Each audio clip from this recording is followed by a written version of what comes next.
তো আমি গোট ইভেন্টের ২ টো পাস পেয়েছিলাম। তো আমি আর আমার বাবা সকাল, সকাল চলে গিয়েছিলাম তোমাদের মতন একই রকম এক্সাইটমেন্ট নিয়ে মেসিকে দেখব বলে। তো এখান থেকে আমাদের এন্ট্রি হচ্ছে। এখানে পাসটা চেক করে ভিতরে ঢুকতে দিচ্ছে। তো এই হচ্ছে 28 র্যাম। এই হলো সিটের হাল। ধুলো, নোংরা ভর্তি। তো কোনোমতে আমরা পরিষ্কার করে বসে গেছি। আর এত লোক কিন্তু অধীর অপেক্ষায় রয়েছে শুধুমাত্র মেসিকে দেখবে বলে।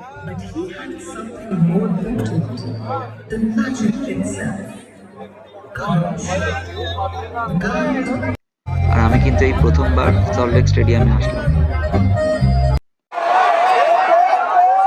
তো এখন মোহনবাগান অলস্টার বনাম ডায়মন্ড হারবার অলস্টার এই দুটো টিমের খেলা চলছে, ফুটবল ম্যাচ। আর তার সঙ্গে সঙ্গে চলছে আমাদের অপেক্ষা।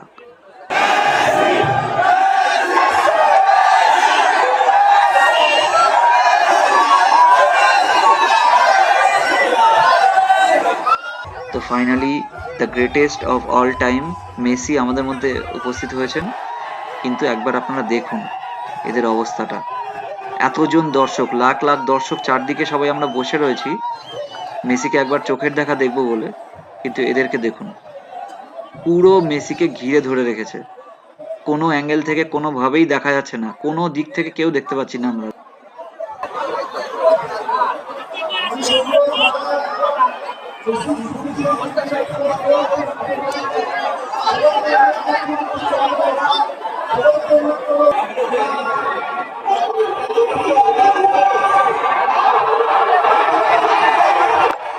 ম্যানেজাররা বারবার করে মাইকে অ্যানাউন্স করছে যে সবাই চলে যান, সবাই সরে যান, মাঠের থেকে সরে যান।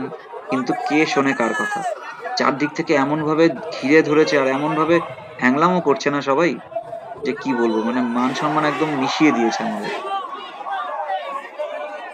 এদের সবার এইরকম অভদ্রতামির জন্য অবশেষে মেসি চলেই যাচ্ছে। সবাই এখন প্রচন্ড রেগে গেছে। এত খরচ করে কেউ ৫,০০০, কেউ ৭,০০০, কেউ ১২,০০০, কেউ ২০,০০০ টাকা দিয়েও টিকিট কেটে এখানে এসে যদি মেসিকে না দেখতে পায় তাহলে রাগ তো হবেই। দেখুন একবার সবার অবস্থাটা। সবাই প্রচন্ড রেগে গেছে এবং এর একটু পরেই জাস্ট দাঙ্গাটা শুরু হয়েছিল। তো তার আগে আমরা বাইরে চলে এসেছিলাম। আর এখানে এই যে মেসির গাড়িটা যে যাচ্ছে সেখানে আমরা দাঁড়িয়েছিলাম। এই যে মেসি চলে গেল। আর তার সাথে বাকি কনভয়ের বাকি গাড়িগুলো চলে যাচ্ছে। তো যাই হোক, তারপরে যেটা ঘটেছে সেটা তো আপনারা সবাই জানেনই। এই লজ্জা কিন্তু আমাদের সবার।